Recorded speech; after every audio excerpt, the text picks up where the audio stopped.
be advised, the opinions and views of the hosts and guests do not reflect those of the station.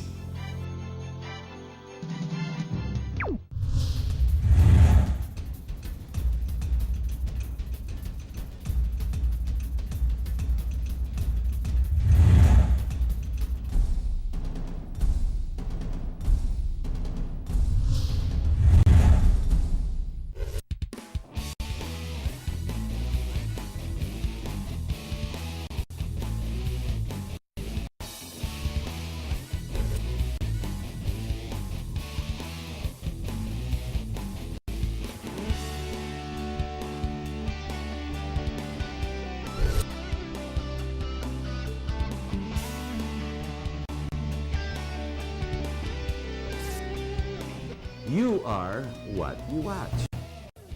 Hello, good evening. My name is Harton Wadko, and yes, thank you for being with us. And again, you are what you watch.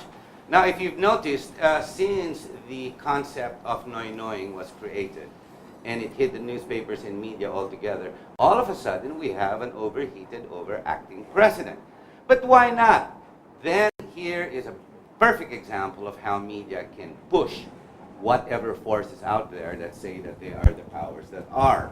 Now, media's role basically is the fourth estate based on issues or given the power basically to address these issues, but not necessarily to control public opinion. Now that's when we go over that. Then again, that's another story.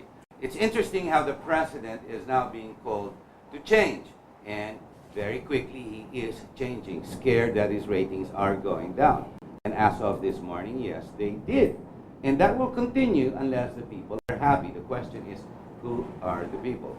Isn't it media who also creates the concept of what you call public opinion? Who exactly is public opinion if it's not media who says that's what public opinion is?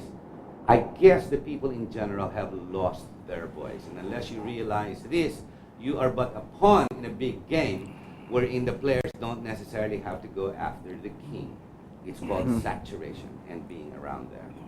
Our show, every Monday as we come out and every other days that these shows are replayed, is for the singular purpose of creating or generating what we call critical mass or critical thinking on your part. As you sit back there and you watch us, our role is to generate some type of critical thought so that you would be in the know rather than being told of what you should know. That's two different points of views. Tonight's issue, we will continue a bit of where we left off last week, wherein we were talking about intelligence, the role of intelligence, the role of security in your life, not the way you know security as it is. And of course, we're going to be moving on to a new topic, seemingly about traditional advertising or outdoor media. But let's look at it the other way around. These are other issues that need priority and need looking into. Everything you read in the paper that tells you, sure, we require electricity, we have no power plants. We need roads, the roads are getting more traffic, so to speak. We need so much of everything. Again, we will bring out more issues that are of priority. Now, we hope you sit back and enjoy the conversations as we go through. My partner, my co-host, Dr. John Chopel, will bring up the topic. Right, John? Thank you, Harry. You know, ladies and gentlemen, the role of media today is very important, specifically in creating perception and mindsets to people. Ang media po, iba't ibang istasyon ay nakikreate ng perception kung ano ang nangyayari sa lipunan. Pag sinabi ng isang malaking istasyon ito, sasabihin ng tao, ay tama yan. Pag sinabi ng isang ito, ay mali. Ito yung nagiging mali. Now, specifically when you go to social media, social networking media, Facebook, Twitter, and everything, marami na pong mga perception. Nung mga nakaraang linggo, meron pong isang news ukol sa social networking media na kung saan ang isang bata ay hindi pinagraduate dito sa Cebu ng isang Catholic school dahil yung kanyang picture na naka-swimsuit at naliligo sa banyo ay napicturean at nakita ng mga madre yata. Ang gusto yata ng mga madre, pag naligo itong batang ito ay nakasutana, mga kaibigan. At marami na pong perception na lumalabas. At even when I posted that picture in my fan page in Facebook, ang haba po ng thread ng pinag-uusapan. Now, in the concept of media, marami pong konsepto at uri ng media. And the new term that we would look at today is the outdoor media. Ito po isang bagong aspeto na kung saan hindi to pang-araw-araw na pinag-uusapan ng ating mga mamamayan. Ang alam lang po natin is the regular media, the TV, the print. Ngayon, outdoor media. Ang guest po natin sa ngayon ay dalawa po ang ating guest at sila po ay may role dito sa outdoor media. Ang ating pong topic would be outdoor media advocacy. Now, ang una po nating guest ay yung dati pong nating guest last week na pinakilala na po natin, ang isa po siyang dating colonel sa Philippine National Police at ngayon isang CEO ng isang security agency. Walang iba po kundi si Colonel Rodrigo Bonifacio. At ang ating pong bagong guest, ang maging kasama natin this time, is the Executive Director of the Outdoor Media Advocacy Group. And siguro siyang magsasabi sa atin kung ano ibig sabihin ng outdoor media advocacy. Wala pong iba kundi si Attorney Troy Ibanez. Welcome. Hi, gentlemen. Kumusta? Thanks again, Colonel, for being available to pwede natin. We can thresh out all those other issues na nag-iwan. We got so passionate last week, di ba? Yeah. Kasi nalito ako, what security can play in our daily lives other than the way we know it with police, PNP, or whatever. It does play a big role, especially in business. Yeah. It's interesting. But let's go to our new guest quickly. Tell us about the state of the billboard traditional yan. I look at that as traditional. Yes. What is the state of the billboard? Alam ko, perception-wise, parang lahat ng tao parang galit sa inyo eh. Lumalabas, parang mabagsak ang mga billboard, may namamatay, di ba? Pagbagyo. Bawal yan. Hindi dapat kayo sakali, no less than Miriam Defensor said. That should be 60 meters away or 100 meters away from streets and whatnot. But it's still there. O, di ba? What's the state of the billboard? Actually nga, right now, that's a common misconception about outdoor advertising right now na may nahuhulog, especially after millennium in 2006. However, to address that concern, in 2007, the DPWH, in consultation with our industry, came up with additional rules and regulations to govern signs and signboard structures, which was, sad to say, lacking at the time dun sa National Building Code and the implementing rules and regulations. Now, interestingly nga, last year, the DPWH entered into a memorandum of agreement with the MMDA, whereby the MMDA was deputized to implement certain provisions of the National Building Code and the implementing rules and regulations. The problem there being that, yun na nga, thank you for asking us over tonight. We filed a case against the chairman of the MMDA, Chairman Francis Tolentino. Actually, last week, March 28. It's essentially a criminal case. Binagsak ng mga billboard nyo sa EDSA, di Yes. ba? Actually, yun nga yung nagiging problem because one media person asked me during my press conference last week na sinasabi lang paratis, just pinatutupad ko lang naman yung batas eh. I'm just implementing Wait, the law. John, may batas pa ba? May batas pa ba? Alam ko may impeachment, pero may batas pa ba? Are these not the signals being given to us by the senator judges? Wala na naman batas eh. Rule of law is kung sino nasa taas. Di ba? Yes. Kung sino sa poder, MMDA, talo kayo. You- Ganun yun eh. No, go Tama. ahead. Yeah, no problem. So basically, that's the issue actually right now. So what is the law that you violate kung bakit pinapatanggal ni... Yun ang that's what I have to answer carefully because basically or legally there's the National Building Code, its implementing rules and the additional rules. Now, the basis for our case last week. Okay. You mentioned the building code, the implementing rules, and the additional rules. Is the additional rules the implementing rules and regulation of the IRR also? No, basically kasi under the National Building Code, the Secretary of Public Works and Highways has been given the authority to promulgate rules and regulations to implement the building code. Now, it just so happened na the implementing rules and regulations as it is right now does not encompass billboards and large format signages. Wala siya eh. It's a very old... So there's an additional rule That's why within the IRR to supplement, to the IRR, basically to cover billboards as a species of So, hindi kasama sa batas yun. technically, sir, these are rules and regulations Okay. that will be used to implement the building code. So- Anong ginawa ng MMDA sa inyo? Ang problem ho is because of that memorandum of agreement between the DPWH and the MMDA, Chairman Tolentino came up with his own memorandum circulars to Pwede ba implement. yun? Gumagawa na pala ng batas ang MMDA. Actually, Pareho na that's sila ng impeachment. yeah. Hindi na kailangan pumunta ng Kongreso. Parang gano'n. Pareho na rin BIR, di ba? Hindi na kailangan pumunta ng Kongreso. We don't need a congressman anymore. We're here. We're here. No, but is this not the message that's being sent? I don't know. Ikaw, you're a man of the law. Yes, sir. You practiced it, you studied it, and you're a professional. May regulation yan.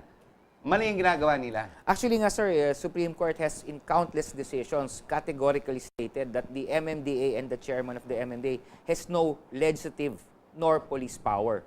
So, ang daming kaso na Pero yan it is by means of an executive order by the chairman. Pwede naman yun, di ba? No, actually, the chairman only acts through the council. Through the council. So the council has to be the one that will come up with these rules and regulations. However, even the Supreme Court says it's a coordinating body. It's a coordinating body that has to deliver basic services to the cities. So yun ho yung limitation niya. That's the limitation of their power. They cannot just go siguro, beyond attorney, it. ganito, to make it clear, ano yung limitations ng MMDA? Kasi iba yung MMDA compared sa ibang probinsya. Unlike Yes. in other provinces, we have the governor and the Yes. board members Yes. that enacts the law. Dito sa Metro Manila, MMDA. Yes. So, paano, pwede ba silang Actually, that's a common misconception also, doctor, no? I mean, kasi basically ho, ang governor, they control the mayors below them Pero as far as the MMDA is concerned, it's just an administrative coordinating body. He is not above a mayor. He just acts as a coordinator and administrative officer of the mayors, of the group of mayors. Kayo, Colonel, tama ba yung ginawa ng MMDA? Well, Naging pulis sila eh. actually, may mga set of procedures tayong dapat sundin. Especially dun sa pagpapatubad ng batas. Now, let's focus our attention on private property. Assuming Okay. yung private property, nakabakod siya. It's not good na basta-basta papupuntahin mo yung mga kawani mo doon. Sa loob ng private. Private na yon para ibabalang yung Trespassing yan. yung law na. Precisely, they're now already violating the revised penal code on trespassing. So pagpasok doon, doon pa lang makikita mo na yung masamang intention nila. Sabi nga nila, if you're the one implementing the law, kailangan dapat malinis yung malinis yung Proseso. prosesong i-observe mo para ipatupad yung sinasabi mong The batas. fruit from the poison tree Yes. is also a poison. Yes. Hindi nga, ganito they're resorting to court action later. Sabi nga nila, dapat pagpunta mo ng court, malinis ang kamay mo He who comes to equity must come to court with a clean hand. That is not the case. Right from the very start, nagbabiolate na sila ng batas Where is that case going on now? Actually, Attorney right Roy? now, it was filed in the City Prosecutor's Office of Makati. It's a criminal case. So basically, it's How being long has it been raffled. pending?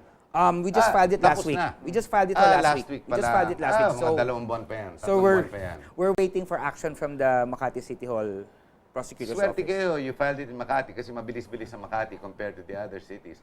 Pag final mo yan sa probinsya, may 1 taon yan bago mag-prosper yan. Pero ito, attorney, what is the law that enacted or executed by the MMDA chairman?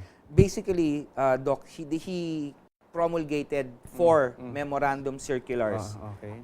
It's a weird, memorandum circular number 10, 11, 12, and 13. So ano yan, 10, 11, 12, Basically, these memorandum circulars prescribe new standards for billboards, even the size, the distances. 40 by 60 na ngayon, no? Actually, The sir, biggest. they're trying to implement 80 square meters. That's less than half of 40 by 60. Under the ARR, it's 40 by 60. But he came up with a smaller Mas size maliit pa. pa. Yes. Basta And then, na rin gumawa ng batas, ha? tas gusto din niya We gawin should ngayon, give him a crown. Go ahead. King of the Senate. Well, in any case, 2 billboards daw cannot be close to each other at a distance less than 100 meters. Normally, tama ho yan sa ARR, pero it's prospective. Pero ano sabi ng mga individual mayors within the MMDA about... Actually, I have no idea what the Opposition mayors... pa sila. Kasi I think they're still trying to seek... Kasi like for example, Quezon City came up with its own ordinance na iba naman ang nakalagay. Ibang nakalagay sa Quezon City Ordinance. Ang issue din kasi right now, for example, there's a principle in law called non-retroactive effect of laws. Meaning, what's current, what is valid and legal today, cannot just be declared illegal tomorrow. Parang ex po facto. Yes, yes. You know, we had a situation here in GNN where in the neighbor, in our Katipunan studio, had a billboard against our building, which was illegally Constructed. placed. Yes, and it was 1 meter off the pedestrian walk. I personally went to Quezon City, not realizing I had to go to MMDA. And first, I had to go there only to find out the Quezon City washed their hands off it. So I went to MMDA only to find out they also washed their hands off it. So I had to go all to Manila and Ross Boulevard, DPWH, only for them to for me to find out there that they're not sure they know what they're doing with billboards. Wow. This was about 2 years ago. Okay. After going to court and of course the power of media, bring the camera, turn on the lights, and ask the right questions. Overnight, the billboard came down. Now, I think that's what happened to you when media pounced in. When bumabanat ang MMDA, di ba, along EDSA, dumating na yung media, nagtanong na, naglabasan na, tumigil ng MMDA. Yes. Correct me if I'm Yes. wrong. Yes. Actually, Pag yes, tumigil that's true. ka, ibig sabihin, may mali ka. Mali. Yes. May mali ka, obvious. The problem is, there has still been no resolution to the mistake that has been implemented by no less a government agency. And this guy, Tolentino, is continuously being held. But then again, his only work is to generate, the loss of traffic. But if I'm not mistaken, he has aggravated traffic. Na, di ba talagang lumala pa ang traffic? But never again. I don't think anyone can. There is no traffic czar. It's like saying we have a garbage czar, which is an impossibility. Yes. Our garbage is piling up because there's no place to throw it because it's illegal to burn it. Yes. It's illegal to put it on pits, di ba? Yes. Open pits. Yes. It's the same thing with this situation altogether. But then again, there is no resolution. How do we resolve your problem? Because you're a man of the law. You know that it only takes 100 years to solve anything in court. Yeah. Di ba? Yes. After studying It takes a long so time, long. yeah. Not a long time. The word Yeah. long means 100 years. Okay, 200 years. Of solitude. No, but there is no Yeah. case that is resolved in this country. That's why the judiciary has this problem. And even they in the Supreme Court have said that. They're trying to resolve it, but up to date, there is no resolution. Anong resolution nyo? Meantime, what is being lost? Sige nga, in your industry. Marami kayong, Marami, oh. marami Actually, kayong resources sa during- labas. Well, actually, after the MMDA implemented yung kanilang new memorandum circulars, I think ang daming sobrang billboards that were brought down. So, estimate ko, siguro mga around 50 to 100 billboards were already Magkano inaabot affected. yun na Sabi na, tinamante? let's just say on the average, it generates around mga 100 to 200,000 a month in revenue. So that translates to about 5 million. Wow, just like that. Yeah, per month. Tapos, hindi lang, yung mga auxiliary niyan, yung bakal, yung Yes. commerce on iron, Yes. the commerce on cement, the commerce on the printing, the tarpaulin. Yes. You know, who lights our street? Is it the government or is it Actually, the that's an billboards? interesting question. Sino nagpapaliwanag ng mga kalye? Because that was Di ba? Parang ganun eh. actually before there was an executive order that was signed by then President Gloria Macapagal Arroyo saying na for billboards dapat naka-on lang kayo until 9 o'clock in the evening.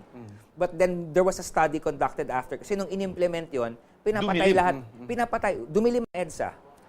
So even the DPWH requested na maybe we can extend it further to around 11 o'clock. Kasi you mentioned the dilim. I'd like to ask Colonel Rod, yung sa concept of the risk management, ba di kaya bakit ito ng MMDA, sabihin nila, risky yung inyong mga structure eh. Well, we may perhaps look on the strength of materials they're using. And Nakiki- engineering. Yes. In fact, nakikita ko naman when I visited the place, yung mga bakal na ginagamit nila and then yung foundation sa baba, malakas naman.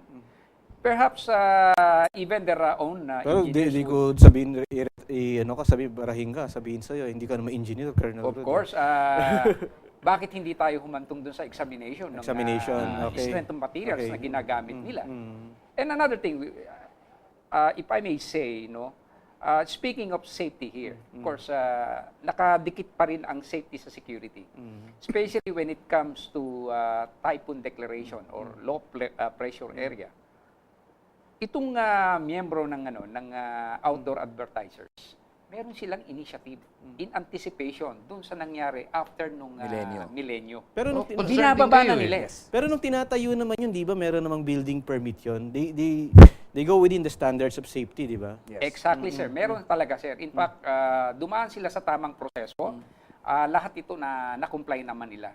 Pero ang pinagtataka namin ngayon, nag-iiba yung regulasyon eh. So, kino-contradict nila yung permit na in-issue ng specific city and municipality on the safety standards. In fact, pati nga yung pag-i-issue ng permit eh. Dapat dito nasa local government unit lang eh. Gusto rin nila kumita. Dumadaan pa rin ito dun sa DPWH. MMDA. MMDA. Actually, it's an agency issue because technically, the building permit is issued by the office of the building official Of who the is- local government. Yes, The but lo- who is an adjunct of the Secretary of Public Yes. Works.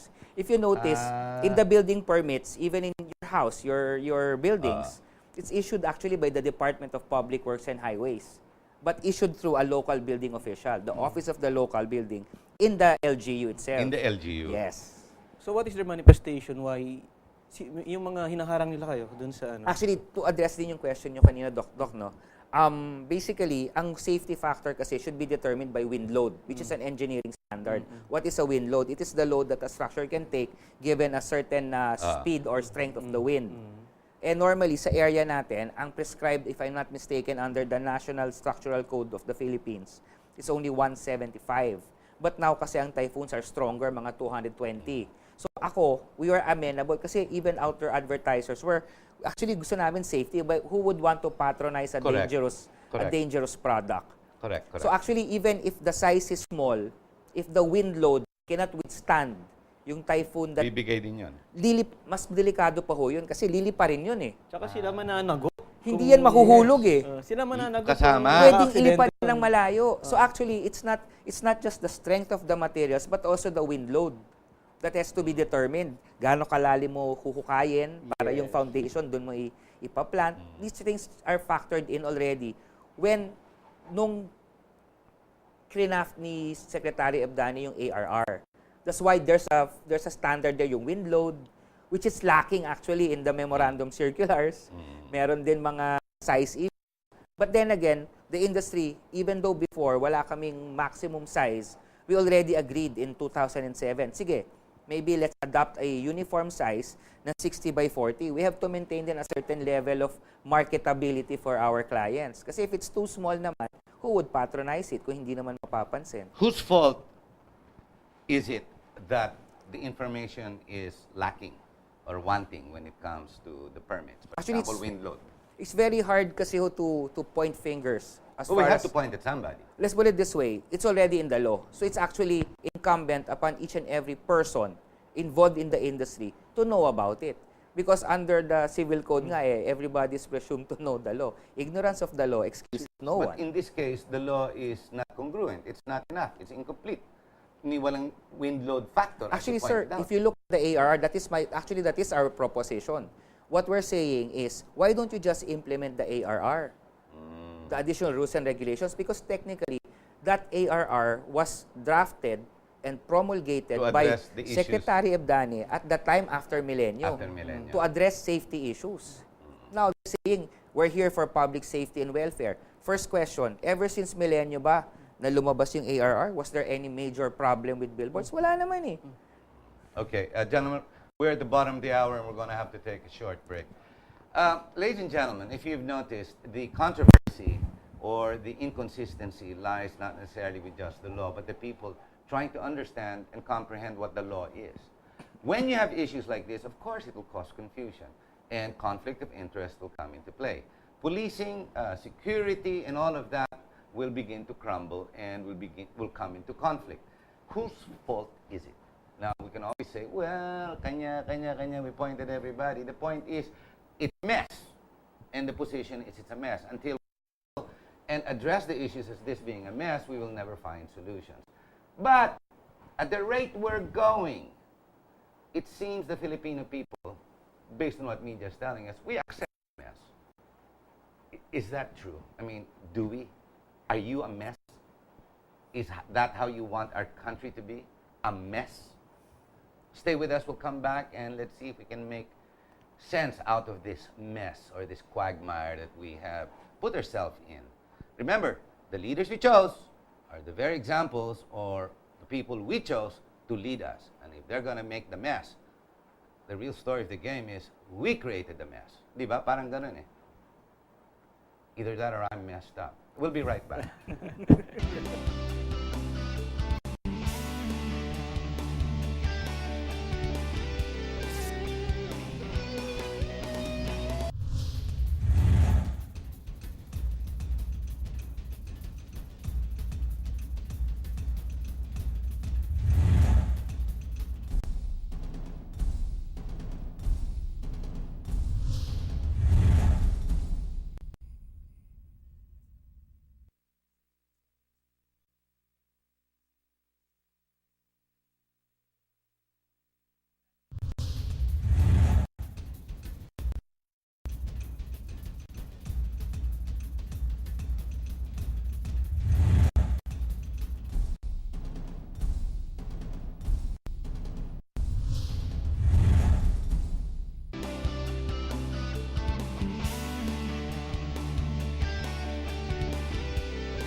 We're back, ladies and gentlemen.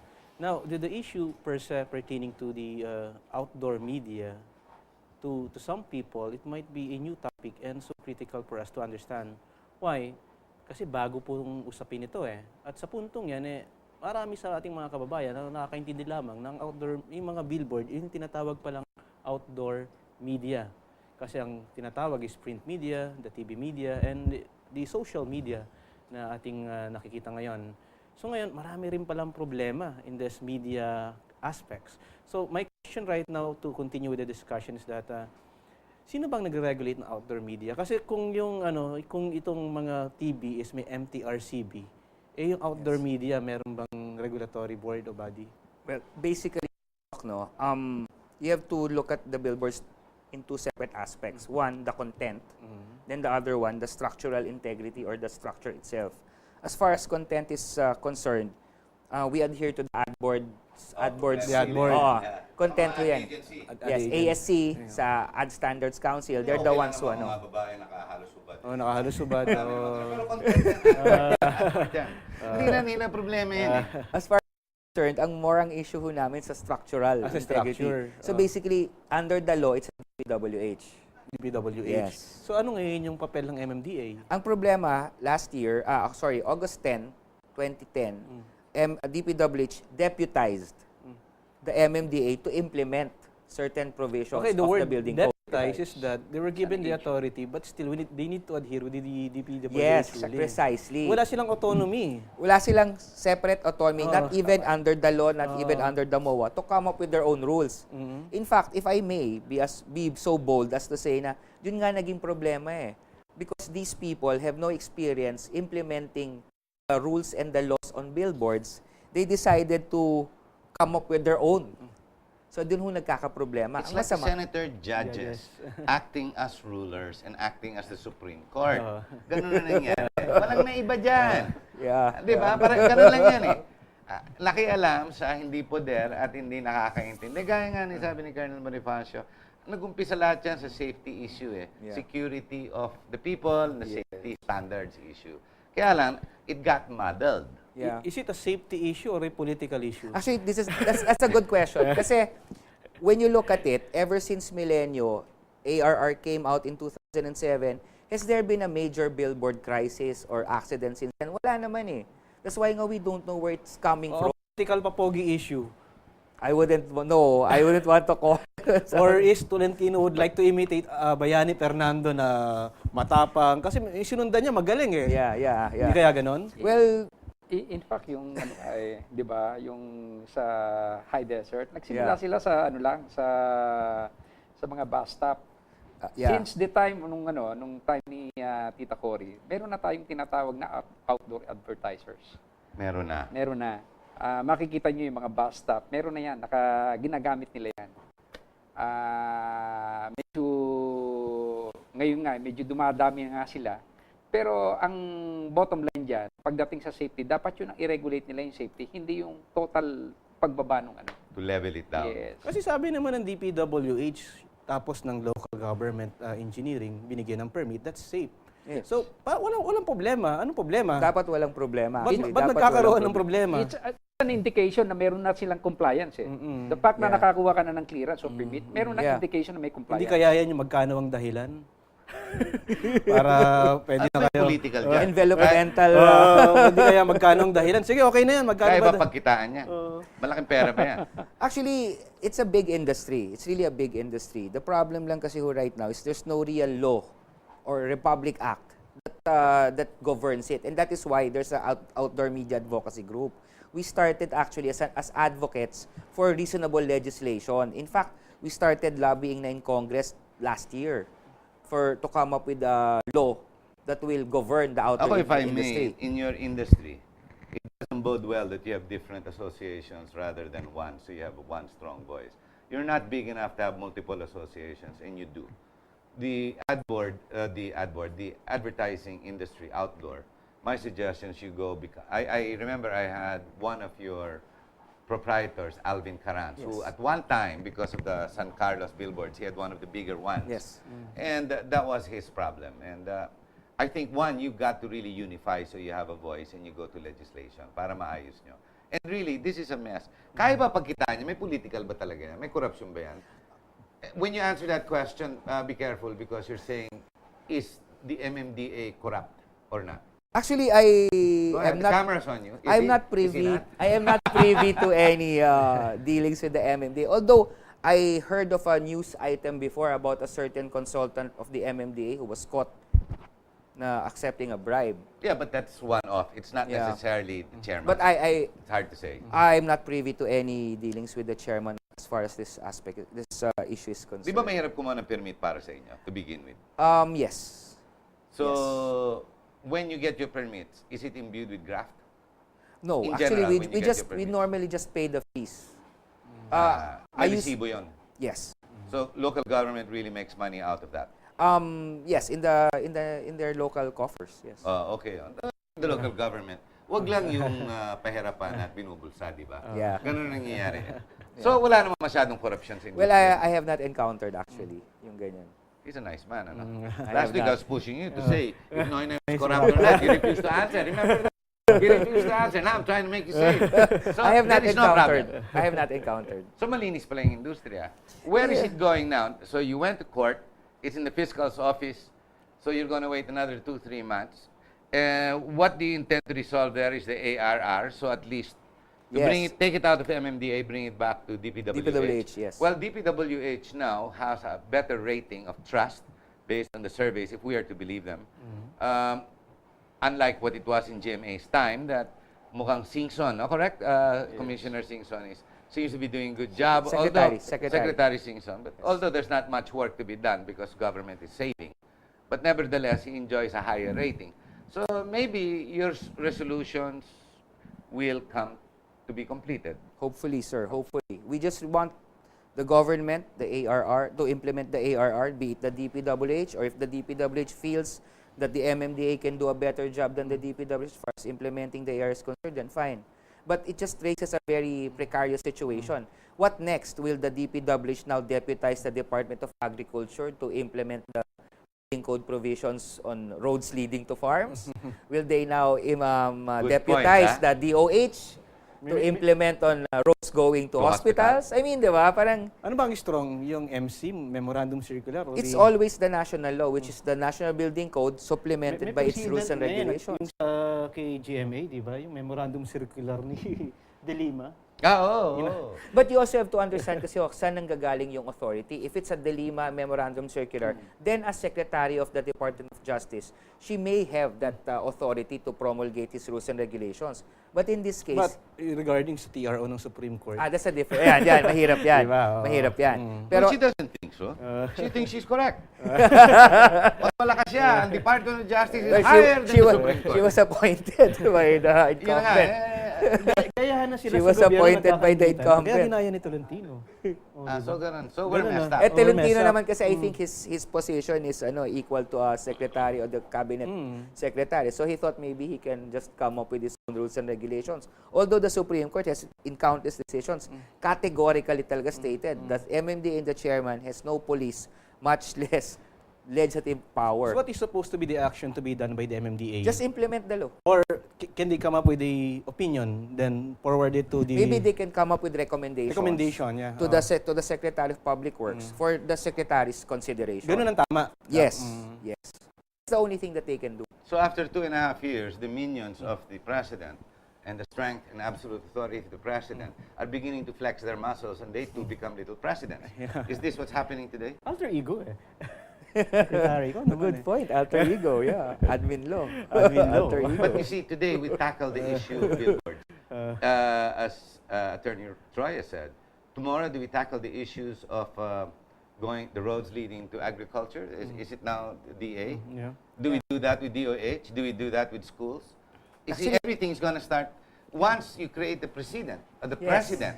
Then it's wide open for everything Yes, to change. it's a very dangerous precedent as far as deputizing. And thanks to Dilima, who started the fashion, now Tolentino's doing the same. If I may, the Ona memorandum... should do the same already. Actually, in the health. MOA was signed in August 2010. Yung kay De Lima, I think the issue came out last year lang. That's 2011. So nauna pa yun. Nauna pa si DPWH. Nauna But I pa. like to look at the Nauna case pa. that you filed in court. Walang pupuntahan to eh. Di ba? Kasi Actually, taas yan eh. it's also a statement to the government that we are not just taking this sitting down. In fact, there are other cases that are filed by members of our association. Like there was a... Bakit hindi sa ombudsman? Grave abuse of authority, Actually, we are considering. We are also considering filing Same, a case. you're going to the ombudsman. Actually, we were suggesting before that the case should be filed before the Office of the Ombudsman, usurpation of official function. And That's what it is, yeah, usurpation. considering the subject of this case is a public officer. Kasi yung iba iniisip na pagka-ombudsman, anti-graft lang. But meron Violation of sinasabi 6713 doon. ethical standards. Yeah. No, hindi lang yun eh. As soon as a public officer violates an act within the purview of yung crime against public officer, kukunin ng Office of the Ombudsman yun, yung kaso na yun. So you're going by way of the ombudsman. Actually, no, we filed with the City Prosecutor of Makati. But if, for example, they will refer it to the Office of the Ombudsman, then so be it. Actually, there is a memorandum emanating from the Department of Justice. Pagka ang kaso ay inimbestigahan na ng prosecutor's office, eventually bago i-file yan, idinadaan mo na sa Office of the Ombudsman for their... Di ba pwedeng pag-usapan, Colonel Bonifacio na lang, kayo at saka si Chairman Tolentino? Kasi ang tagal nung kaso, so that, saan ba tayo pwede magkita sa gitna? Actually, our proposition is very simple. When I met nga with the Secretary Singson before, he asked me, what can I do for you guys? My answer was just simple, sir, just implement the law. Sabi niya, what's the law? Isn't it the ARR? I go, yes. So what's wrong with what's happening now? Sabi niya, MMDA chairman is coming up with his own rules and regulations. Ano sagot niya doon? At ang masama pa is, it's retroacting. So sabi niya, well, ganun ba yun? So I have to investigate. I have to talk it out with And him. since their conversation or the resolution has been a year and a half, 2 years. Yeah. Well, I met with him last year. So it's been 1 year of I'm going to talk to him. Yeah. Gee, that's a long time to talk to a person. Matigas siya. Maybe, I don't know what kind of rapport that they have, but Maybe it's time to bring the cameras to DPWH Yeah. and ask the Maybe. same question. After 12 months, sir, have you thought about these issues? maybe. Diba? Let's turn on the lights. Action!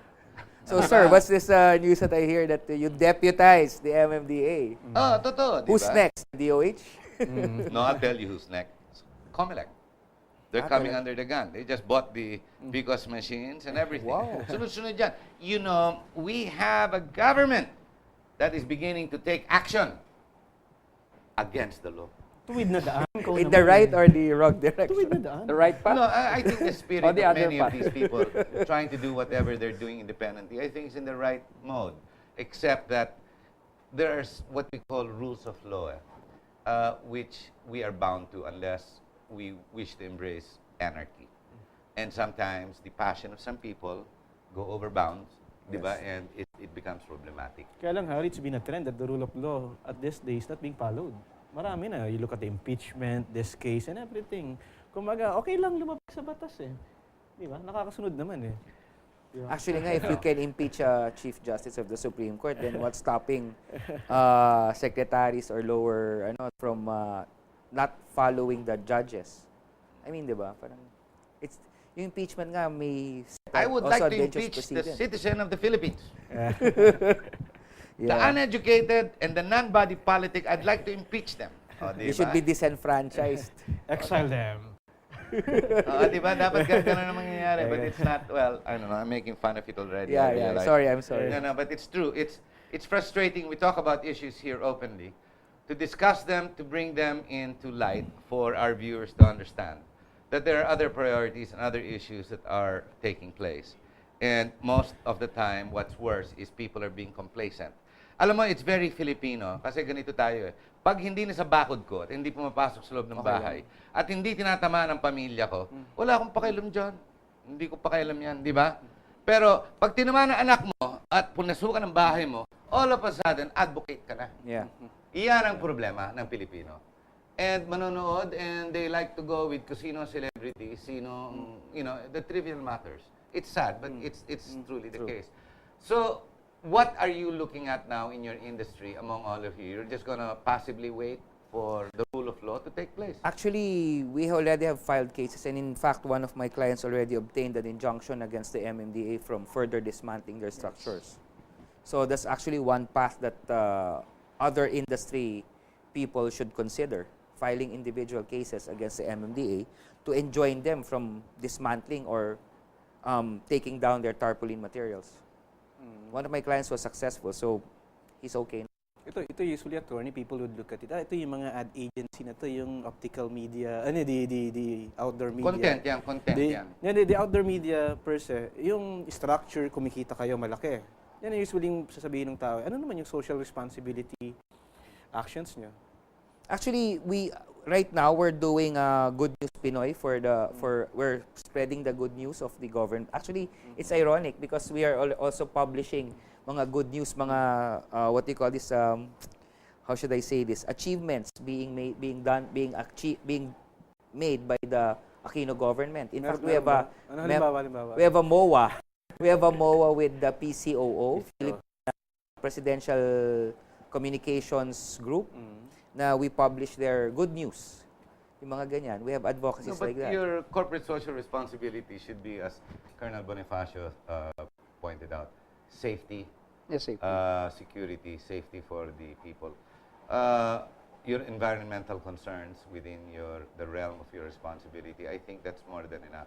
But as far as the content, well, that's for the ad agencies and the madmen to follow, no, so to speak. It's very difficult when you talk about content because here comes morality, education, the church, civil society, the conflicting religions. Di ba ganun yan eh? And the demand and commercialism of what you call advertising today. Di ba? I mean, content is very difficult. I mean, who is to say that a girl almost naked selling skimpy underwear is wrong? It's commercialism. They're only trying to show the quality of the skimpy wear. But in reality, to the crazy who's looking at it, my gosh, hey, I'm being told to go crazy. Yes. Di ba? When in reality, it's just commercialism. That's all that it is. And she's trying to just sell you underwear. No more, no less. Yeah. Problem is, it comes in this beautiful body. Yes. Di ba? Eh, why would you Content put yan eh. a not so beautiful body on the... I don't know, Di Channel ba? 7 has all the ugly people talking, di ba? And Channel 5, di ba? Alam mo, nowadays in media, hindi kailangan gwapo ka at maganda. Lahat na pwede. Marami Sabagay. dyan. Di ba? I mean, Yeah. people look reading the news. Tell me about it. I look the other way. Di ba? You just Parang listen. You just listen. Di ba? Parang ganun nangyayari. Content is very difficult. Okay, we've got the last 4 minutes, John. So let's give you the mic first. What would be your message to our viewers who are listening, assuming that Commissioner or Secretary Tolentino, Chairman. Tolentino would be listening, and people in your industry, what would be your message to our viewers as we exit the show? So, Attorney Troy? Well, basically, Right. our message is that it's the rule of law that should govern. If the law states, if there's a law that is enacted as of the moment, then that should be followed. It's not. It shouldn't be that someone can just come in, make up their own rules and regulations, and then declare these people who have been compliant as being non-compliant, and then destroy their industry. The outdoor advertising industry is a legitimate industry that's been around for a long, long time. And we're here to stay. Thank you very much, Attorney. Colonel Bonifacio? Thank you very much, Harry, Dr. Chope, for giving us a chance to be a guest again in your talk show. And of course, as I've said earlier, one of the issue that could be considered there is the issue on safety. And I would like to convey to the public that the outdoor advertisers are really appreciative, and they have set their own set of guidelines insofar as safety is concerned. Especially when there is an upcoming typhoon, then there you are, you can see these people putting down all these tarpaulins for purposes of giving safety to the people. That's true, I have to admit that. John, what's your exit message today? You know, the issue right now is that ang simpleng issue ng outdoor media advocacy advertisement has an impact to governance in general. Kasi kung makikita natin sa kasalukuyan, tila yata yung rule of law ay hindi na yata sinusunod. Meron tayong IRR, meron tayong Republic Act and the ARR. Then suddenly, a simple memorandum circular or even a simple opinion or just an ego something of an executive officer is to be followed. The problem right now is that people should follow the rule of law. Ang problema po sa kasalukuyan, ang simpleng implikasyon na nangyayari sa problema ng itong outdoor media advocacy is malaking implikasyon sa pangkalahatang nangyayari sa ating bayan. Kasi kung dito sa simpleng billboard, meron ng violation ng rule of law, ano pa kaya sa ilang mga agency ng ating bayan? Pag ganyan po ang nangyari, chaotic ang ating batas. Magkakagulo ang ating hustisya at pag nagkagulo, sino ang may problema at biktima? Taong bayan. Imbis na ipapatupad ang batas at ang batas ay nasusunod, ang nasusunod ay ilang mga taong may sariling interes at merong ganid na interes sa ilang mga kanilang alatuntunin na para masunod hindi sinusunod ang batas. Yun po lamang at magandang araw. Thank you very much, John. Let's see, how do I end this? I believe in regulation. I believe that clarity is required with regulation for the good of the people, to protect the people, and that's where government comes in. However, I believe, likewise and equally, that there should be less government and more business. Our economy, we cannot rely on government to feed us, nor should we rely on government to generate business for us. Business, as we know it, based on our capitalist society and our theories that we follow on our democracy. Alam mo, if I'm not mistaken, it's called laissez-faire. Now, if we're not left alone and to do business on our own, then we have to go back to government. Government does everything. We will become a China, so to speak, wherein we'll be dictated, we'll be controlled, and we will lose our freedoms. Now, if we're going to go by way of what we know laissez-faire is to be, or business, let business thrive and don't limit and bog them down. The industry we talked about tonight is just one of the many industries that need recharging, that need to be given some type of freedom, to a certain extent allowed to grow, to expand, and to employ more people. Our problem is while we want all of this, we employ people in government who are paid off the salaries or the successes or the profits that come out of what we call the commercialism created by the businesses, only to restrict them, to kill them, and to reduce the country, to get less taxes, so government will become less. Have you noticed the cycle that goes around?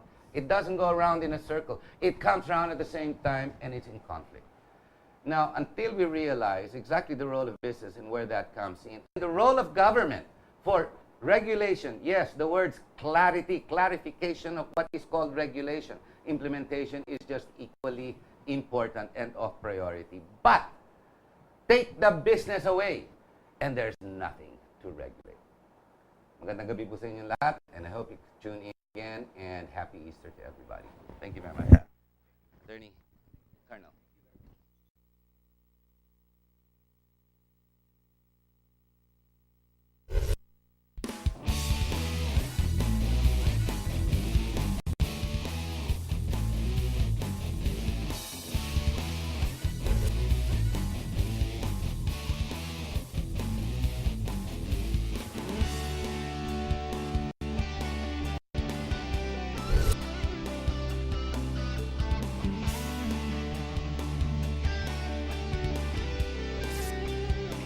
You are what you watch.